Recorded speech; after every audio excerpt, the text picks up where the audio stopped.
Dr. Hyde, do you have a different style of leadership when you're dealing with groups that are black or white or mixed? I don't have a different style, but I do this.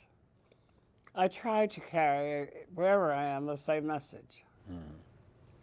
But I've learned long ago that I don't have to spell out for most black people what the problems are.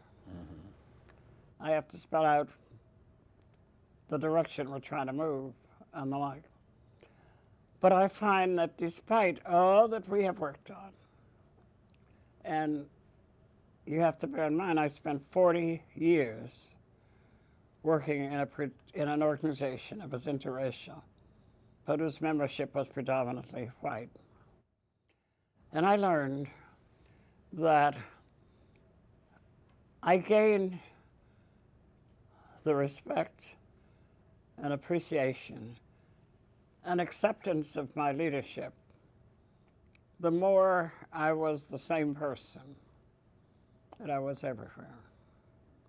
I never found that compromising on my goals was profitable, was valuable. I always had the same goal. I might adapt the message so that it would get understood. And when I get mail today of women who read about me in a paper and I say, I want you to know how you changed my life, you opened my eyes, and those are predominantly white women, then I realized that you have to be yourself, and you have to, and people knew that what I was saying. I remember the time that in the Boston Convention, one of the board members came to me and she said, you know, we have been doing so well working on race relations, and now you're talking about racism. And she said, that sounds so terrible, and so forth. And she said, and I said, well, let me put it to you this way. When we were talking about interracial relations, we were talking so much about building bridges between people of different races. We're now past that.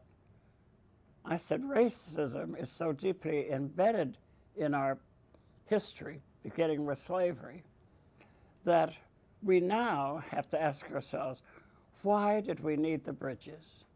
We have to look at the underlying cause. And that is because it has nothing to do with your being prejudiced or my being prejudiced. It's in the system in which we live. And I said, and therefore, that's why we have to now call it racism for what it is, and still work on interracial activities, but that should not be a goal. That's just a process. That's just a step. And every time someone says to you, we're building the bridges, we want to make sure we know why they are necessary. I use that as an illustration, because I think it's the same message, but I wouldn't have to tell, well, I might have to tell some black women that, but I'm just saying that was the difference, because it was painful to think now. We're saying to people, the society is racist.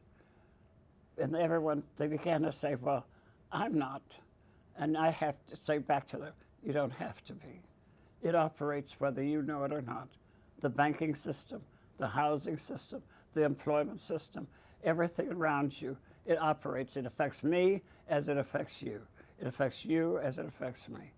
The difference is you're in a different power position from what I am, because you belong to the majority group. So I think that I would say the message has to be the same.